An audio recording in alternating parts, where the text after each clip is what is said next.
Well, how y'all are? And as Ray Stevens would say, it's me again, Margaret.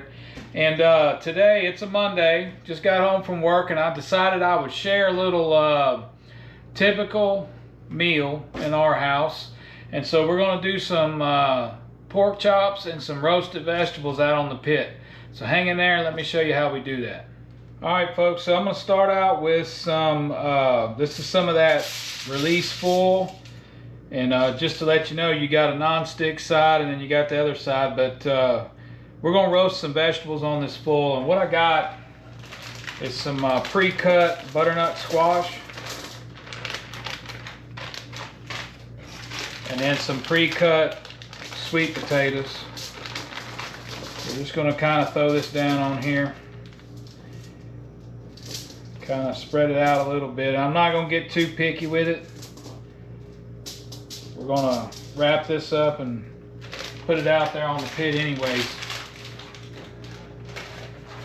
And so I am going to season it. I got some Chupacabra Chop House seasoning.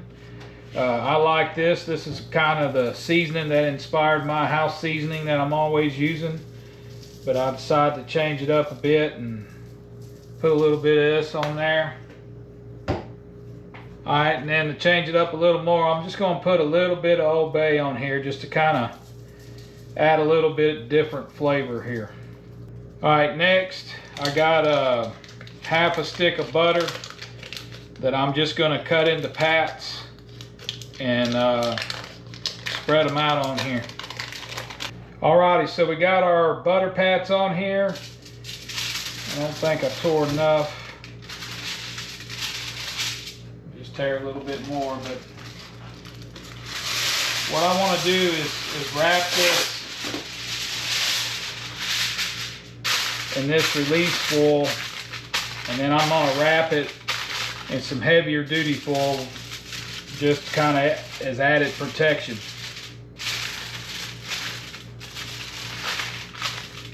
So I'm just going to fold it over like so.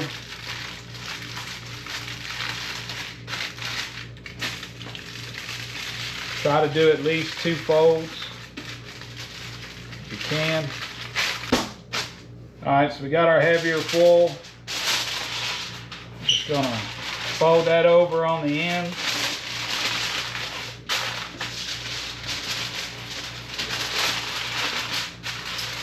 Kind of bring it together in the middle.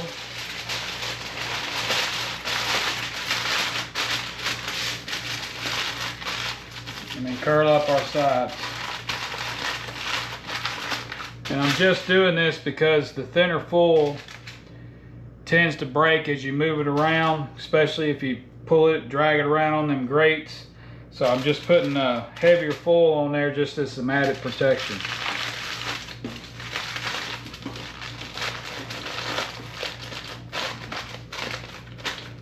And there we go, we got a vegetable pack ready to go on the pit. Alright, so this next thing is we're cooking pork chops, and I just made up a simple brine. I didn't get it on camera, but I like to brine my pork, and especially if I'm going to grill it real fast, or even if I'm going to smoke it, I like to brine my pork chops. And so just a simple brine, salt, sugar, and then I added a little bit of that Japanese barbecue sauce to it just to add a little flavor to it. So we're going to dump this out, rinse these chops off, and then I'll show you what we're going to do from there. Alright, so I had to change my light out on my camera, but I got our pork chops here, and again they brined 24 hours, and again it was just equal parts salt, sugar. I did use regular white sugar because all my brown sugar I've used on some other projects I've been doing, but the white sugar will work. And then I added the Japanese barbecue sauce. If I had to guess, it was somewhere around less than 1/4 cup or so, but just to add a little bit of flavor. And so I got them, rinsed them off, dried them off, got them on my tray. And I know y'all been eyeballing these trays, especially you, David. You keep eyeballing these trays real well. Let me tell you where I get these. When you buy a vegetable tray at grocery stores, and especially this one come from HEB, they have these cool little trays on the bottom, and so I just keep them and repurpose them. So these are my fine china trays that I use. But anyways, we're going to go ahead and get these seasoned up. Alright, so we're going to start by putting a little bit of olive oil on them, just to kind of help that seasoning grab on.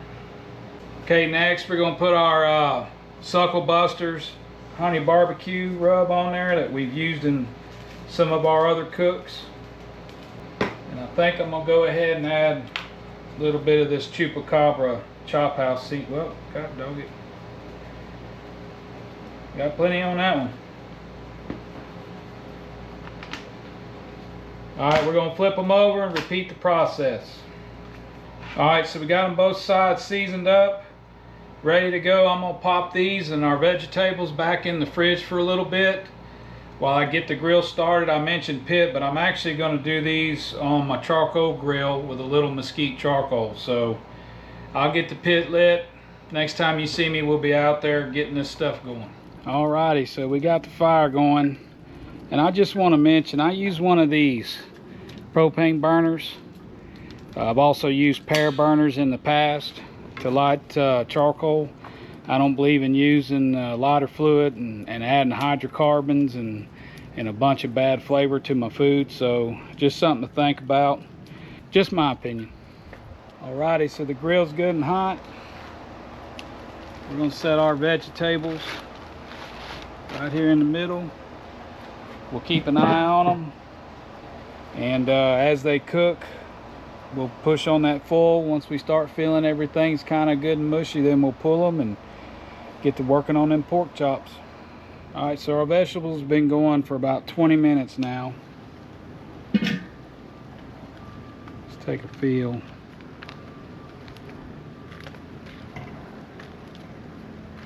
Boy, that thing is hot.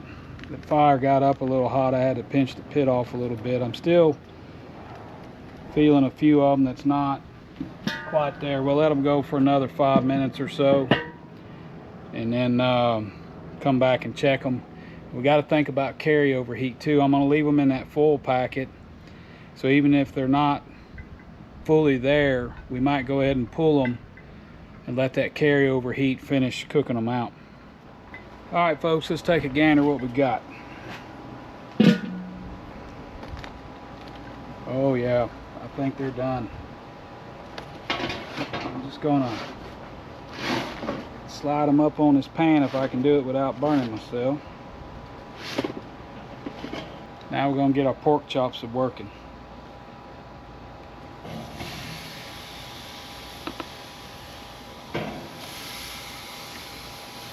And these shouldn't take very long.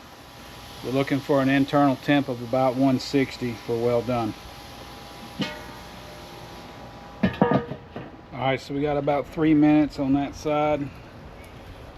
We're gonna flip them over.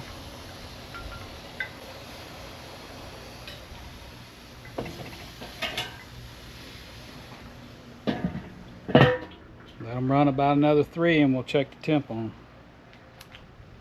Alrighty, let's see where we're at. Ooh, that one's got it. Again, I'm looking for 160. These are 165, 170. Let's get them off. Now the good thing about brining them is they'll retain moisture in them. And then what I'm going to do is put them in this pan, cover them with foil, and let them rest just like you would a steak. Alrighty, so I just broke open these vegetables here, and I'm going to tell you what, that smells so good they ought to bottle it and turn it into perfume. But grab us a little spoon here and a fork. Let me get some of these vegetables here. Try out.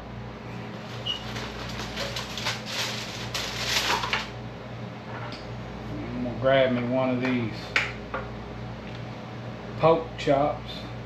So I got a little vegetable, a little pork chop. Let's cut into this dude right here and see how we did.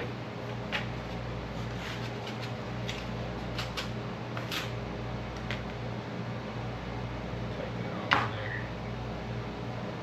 I don't know if you can see that, but how juicy that is. Alright, so let's give this a taste.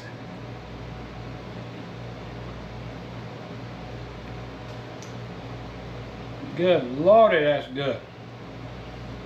Man, pork chop's not dry, nice and juicy. It's got good flavor of it, that Asian barbecue sauce or that Japanese barbecue sauce flavor is just kind of in the background, but it adds to everything else that we put on there. So, I'm gonna grab a few of these vegetables here. Got some sweet tater and some of that butternut squash. Oh, fun. Oh, don't hold it over your head. Your tongue will beat your brains out trying to get to that. That is good. But hey, folks, simple meal. I think I spent maybe 30 minutes between prep and putting it out on the pit and getting it cooked up. I know I started the pork chops the day before, but hey, when you're planning your meals for the week, do that. You know, get it started. That way when you get home, it's real quick, it's real easy. Get it out on the grill, stick it in your pit, stick it in your oven, however you're going to cook it. But man, this is good. I think the wife's going to enjoy this. So I hope you try this recipe that I did. I hope you enjoy it. And hey folks, I appreciate all y'all watching these videos. So thanks for watching. We'll see you on the next one.